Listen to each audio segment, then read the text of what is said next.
Accepte. Des fois, la solution, c'est juste d'accepter, en fait. Accepte d'être la mauvaise dans cette histoire. Accepte d'être le coupable dans cette histoire. Accepte que ce soit ton nom qui est sali dans le quartier, dans ta famille, dans ton mariage. Accepte. Accepte que c'est toi la voleuse. Même accepte. Accepte c'est toi la sorcière. Accepte. Souvent, quand on traverse des moments difficiles, on veut toujours avoir un mot, un soutien qui va nous délivrer de là. Souvent, il n'y a pas de mots, il n'y a pas de soutien. Souvent, la meilleure, c'est d'accepter. Et vous, c'est pas le fait d'accepter, c'est que les gens, c'est que ces personnes pensent de toi qui fait mal. Non, c'est le fait de savoir que tu es innocent dans les accusations. Tes accusateurs, ils vont avoir la gagne, ils vont gagner, ça sera une victoire pour eux. Et toi, tu seras du coup la perdante, vu que tu as accepté des accusations injustes, d'accord? Et ces derniers temps, j'ai l'impression que c'est un peu difficile pour beaucoup de personnes. Comme vous pouvez le voir, je ne suis pas dans mon cadre habituel, mais je tenais vraiment à faire cette petite pensée. Quand tu vas accepter, ils seront dans leur victoire. Toi, tu seras dans ton coin. Et pendant que tu es dans ton coin, je te conseille de ne pas déprimer, de ne pas être abattu ou attristé. Ne laisse pas la haine, ne laisse pas l'amertume envahir ton cœur, ton être, ton âme. À la place, je vais te conseiller de passer à autre chose. C'est plus facile à dire qu'à faire, je sais. Mais écoute-moi jusqu'à la fin, d'accord? Ça va être très court cette vidéo. Passe à autre chose. Parce qu'on ne combat pas n'importe qui, tu vois. Moi, la dernière fois, j'ai dit à une copine que j'ai expliqué un peu les situations difficiles que je traverse actuellement dans ma vie. Elle m'a dit, c'est tout à fait normal. Ils voient ton étoile, ils voient ta réussite. C'est pour ça que t'inquiète pas, ça va aller. Mais moi, j'ai dit, mais ces gens-là, dis-moi aussi un peu toi aussi. Ils ne peuvent pas venir s'asseoir avec nous, nous expliquer un peu qu'est-ce qu'ils voient, la richesse qu'ils voient là-bas, l'étoile, qui m'explique un peu, comme ça je vais être un peu concentré. Parce que pourquoi avoir autant de haine en fait? C'est bizarre, hein? C'est vraiment bizarre tout ça sur l'excuse qu'ils voient ton étoile. Moi, les femmes, il faut venir me raconter comment vous voyez ma fameuse étoile là qui vous donne la force, le courage de me combattre. Donc, après avoir accepté leurs accusations, tout ce qu'on a dit sur toi, ma belle, mon beau, parce que dans le monde aujourd'hui, personne n'est épargné. Filles, garçons, hommes, femmes, tout le monde essaye d'avancer. Ça va être difficile au début, mais essaye des avances. Trouve-toi des loisirs. Le sport, un très bon moyen. Moi, maintenant, je fais le sport à la maison. Le sport, ça fatigue le corps. Et quand le corps est fatigué, l'esprit aussi automatiquement s'éteint. Au-dessus de ces accusations, au-dessus de ces problèmes, au-dessus de ces périodes difficiles qu'on peut tous traverser, vous avez le sport. Vous pouvez aussi courir, hein. Moi, je fais à la maison. Il fait froid. Si vous supportez bien le froid, vous pouvez aussi courir. Vous pouvez lire. Et lisez le livre qui va avec votre situation en fait. J'ai plein de livres. J'ai déjà 2 vidéos sur des conseils de livres que je n'ai pas eu vraiment de retour. Donc j'ai arrêté de faire ce genre de vidéos. Mais dites-moi dans les commentaires. Certains d'entre vous aussi qui me conseillent des livres. Et pour ça, je vous dis merci. Lisez des livres qui vont avec votre situation. Moi actuellement, j'ai lu l'art de la manipulation. Quand j'ai créé mon business, ma marque de vêtements, j'avais lu Réfléchissez et devenez riche, père pauvre, que j'ai jamais fini. Mais actuellement, je lis l'art de la manipulation parce que j'ai vu un peu une situation similaire. Tu as une personne qui est un peu douée pour manipuler d'autres personnes. Et comme d'autres personnes aussi n'ont pas l'intelligence de se faire leur propre opinion, du coup, tout le monde suit cette personne telle de mouton, tu vois. Et le fait d'avoir lu, j'avais commencé ces livres, l'art de la manipulation, ça m'a fait comprendre beaucoup de choses. En gros, pour passer à autre chose, pour digérer l'affaire, passez vraiment, faites ce qui vous plaît. Cherchez des activités qui vous plaisent. Il y en a que c'est voyage si vous avez des moyens. Bientôt, c'est fin de l'année. Donc, faites vraiment ce qui vous plaît quand vous traversez des périodes difficiles. C'est bien beau de donner des conseils. Moi, j'aime toujours, quand je vous donne des conseils, en tout cas, sur le plupart, vous basez sur quelque chose. Et je suis croyante. Pour certains, je suis chrétienne. Mais moi, je me considère plus comme croyante parce que j'ai une relation avec mon Dieu. Ma Bible me dit, il y avait un homme qui avait épousé d'abord la grande... Il voulait épouser la petite sœur, mais on l'a forcé d'épouser la grande sœur. Elle a épousé la grande sœur. Avec la grande sœur, il a eu plein d'enfants, 12 enfants. Fini par épouser la cadette, celle qu'il aimait, Rachel. Léa et Rachel, je pense que beaucoup connaissent déjà l'histoire. Pendant que Léa, elle avait plein d'enfants, Rachel, elle, va mettre au monde seulement un enfant. Ou 2, excusez-moi. Je suis plus sûr parce que l'histoire, ça date, mais il y a des parties qui m'ont marqué. Elle va mettre au monde Joseph. Et Joseph, ma Bible me dit que Joseph était l'enfant préféré de Jacob. Jacob avait des yeux pour Joseph. Et Joseph, comme c'est un enfant qui a été fait dans l'amour, je ne dis pas que les autres n'ont pas été faits dans l'amour, mais l'amour que Jacob avait pour Rachel, c'était magnifique. Tellement l'amour que Jacob il a donné à Rachel, après il a continué à donner au fruit des entrailles de Rachel.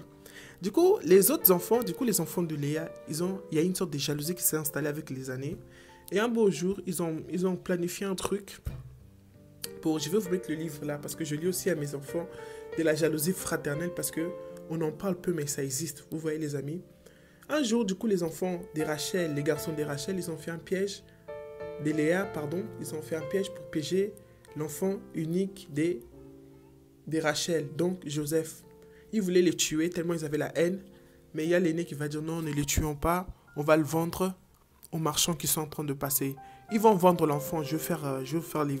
Pour ceux qui connaissent, tant mieux. Pour ceux qui ne connaissent pas, ça j'y entre un peu dans les détails. Ils vont vendre l'enfant. Et l'enfant, il ne comprenait pas. Il ne comprenait pas ce qu'il arrivait. Joseph, il ne comprenait pas. Et pour la petite précision, il avait 13 ans. Il ne comprenait pas, mais il subissait chaque étape, chaque accusation, chaque trahison, tu vois. Il va grandir toute son adolescence grâce aux yeux de Potiphar. Potiphar va l'embaucher, tout se passait bien. Et Potiphar, comme c'est un homme sage, il a remarqué si mes affaires marchent aussi bien, c'est à cause de lui. Donc c'est quelqu'un qui doit toujours être à côté de moi. Du coup, Potiphar, il a tout légué. C'est bien, c'est-à-dire, dans la maison de Potiphar, c'était d'abord Potiphar après Joseph. Ça montrait l'aura de Joseph, ça montrait l'étoile de Joseph, tu vois. Après, la femme de Potiphar va être jaloux de Joseph. Pourquoi mon mari fait confiance à un esclave que moi, il faut que je le fasse tomber. Et en plus, l'enfant est beau. L'enfant est magnifique. Ça ne peut pas continuer comme ça. Potiphar va vouloir la femme tomber avec Joseph. Joseph va refuser. Et Joseph, du coup, parce que je suppose que la femme de Potiphar, elle est en train de le faire ça. Et Joseph, en se fouillant, la femme de Potiphar va rester avec son manteau, sa veste dans les mains. Et alors, elle va attendre que son mari rentre et va dire « Ah, regarde, ton serviteur préféré, il a voulu abuser de moi. » Ça va faire mal à Potiphar, mais en tant que leader, il avait une décision à prendre. Il va envoyer encore Joseph dans la prison. Que Joseph se lamente. Joseph est triste. Joseph, il en a marre. Joseph veut finir avec sa vie. Joseph a accepté. Moi, des fois, je me pose la question. Moi, je demande que Dieu me clarifie sur ce point. Où Joseph a trouvé cette sagesse. Vous allez dire parce qu'il avait Dieu, mais Dieu peut faire des choses juste magnifiques dans nos vies en fait. Parce que si c'est pas Dieu, parce que des gens qui passent par certaines circonstances de la vie qui n'ont pas Dieu, ils finissent par mettre fin à leur vie, ils finissent par faire des dingueries. Mais Joseph, il avait une foi, une persévérance, une confiance énorme à son Dieu inébranlable. C'est juste incroyable. Du coup, Joseph va retourner en prison. Et du coup, son don, c'était l'interprétation des rêves. Il va interpréter les rêves des plusieurs détenus. Et un des détenus qu'on va sortir va parler de lui au roi, parce que le roi aussi faisait de rêves qu'il n'arrivait pas à interpréter. Du coup, Joseph va interpréter le rêve de roi. C'est là qu'il va devenir le gouverneur. Le pays où il est rentré en tant qu'esclave, il va devenir un grand monsieur de ce pays-là. Et la famine va toucher le pays. Et du coup, Jacob, il va envoyer ses enfants d'aller dans la ville la plus grande de chez eux, à côté de chez eux pour chercher la nourriture. Les frères de Joseph, ils vont voir Joseph, mais ils ne vont pas le reconnaître, mais Joseph va les reconnaître. Et en fait, il a reconnu ses frères directement. Et c'est là, les amis, c'est là, des années plus tard, que Joseph va pleurer. Joseph va faire le deuil. Joseph va être mélangé. Il va se mettre dans un coin. Franchement, quand je lisais ce passage, j'étais waouh. Même la version enfant que je lisais à mes enfants, j'étais waouh. Tous ces temps dans le prison, il n'a pas pleuré, il n'a pas craqué. Pendant qu'il était vendu, accusé par la femme de Potiphar, le mec, il n'a pas craqué. Il a failli qu'il craque les jours où il voit ses accusateurs, ses bourreaux, les gens qu'ils ont vendus, qui n'étaient rien d'autre que ses propres frères qui va craquer. Et ses frères, ils étaient dans la repentance. Ils ont regretté. Ils ont même demandé pardon. Mais le mal était déjà fait. Tout ça pour vous dire que l'histoire de Joseph, tapez sur Internet, tapez sur Google, allez voir la Bible. Les références, j'ai plus, désolé. C'est dans Genèse en tout cas. C'est une très belle histoire. Et moi, ça m'a fortifié, ça m'a réconforté. Ça m'a fait aussi prendre la décision de lâcher prise, tu vois, lâcher prise. Cherche pas à te justifier. Cherche pas à quoi que ce soit. Laisse. Le temps nous dira. Peut-être le temps nous confirmera que tu étais là. C'était toi la mauvaise. Peut-être le temps nous dira que c'était moi, en fait, Le temps nous dira. Vous battez plus, cherchez plus à vous justifier, cherchez plus à faire valoir la vérité. Parce que la vérité, on dit que la vérité prend les escaliers, mais elle finit par arriver. C'est tout ce que certains d'entre vous doivent seulement retenir, tu vois.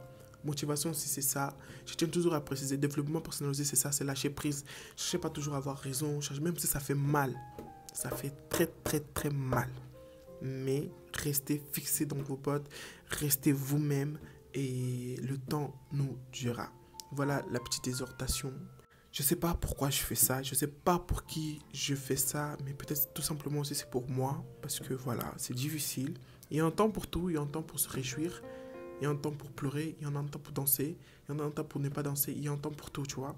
Et moi, je pense par des temps difficiles, il faut le dire et assumer, tu vois. Un jour, je vous dirai, ça c'est sûr, mais c'est juste pas le moment. Mais retenez-le juste qu'on passe tous par des temps difficiles. Joseph a tenu bon. Un gamin de 13 ans qui va en prison, on l'éloigne de son père. Qui d'entre nous dans le monde d'aujourd'hui peut supporter tout ce que Joseph a vécu à l'époque? Mais Joseph s'est en sorti. Si Joseph a pu le faire, moi aussi je peux le faire. Passez à autre chose. Gardez pas des rancunes. Évitez ces personnes. Et vivez votre life en fait. Vivez juste votre life en fait. Pas de rancune. Je tiens, pas de rancune parce que en ayant une amertume envers ces personnes, vous ouvrez la porte au diable en fait. Et n'oubliez pas, des fois c'est pas eux qui vous font du mal, c'est juste l'esprit qui est derrière eux en fait. C'est pour ça avec Pierre, Dieu a dit arrière de moi Satan, parce que Dieu n'a pas vu Pierre, son disciple. Dieu a vu l'esprit, tu vois. J'aime pas rentrer dans tout comme ça. Après, vous allez dire, oh, d'Éternel, t'es jamais sérieuse. Tantôt, c'est toi qui parles. Quand je vais prêcher.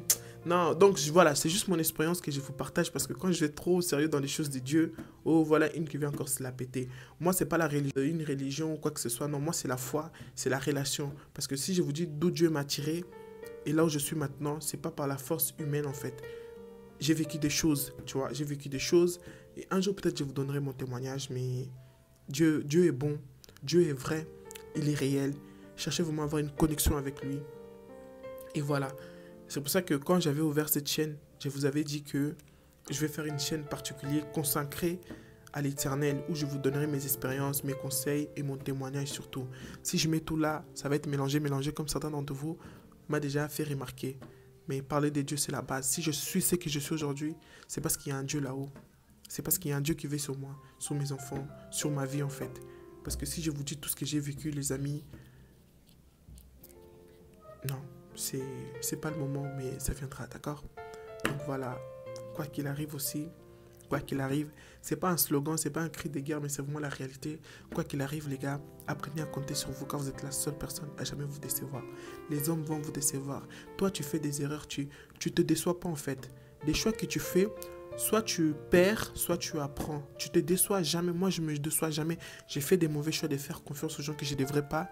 J'aurais dû écouter mon instinct plus souvent. Mais non, j'ai laissé. Et aujourd'hui, si je suis là, si je suis là où je suis, c'est parce que voilà, j'ai fait des erreurs et j'apprends beaucoup. J'apprends beaucoup. Dans la vie, soit on gagne, soit on apprend. On perd jamais. On est dans la race. On est de la race de Jésus-Christ de Nazareth qui a payé nos péchés à la croix.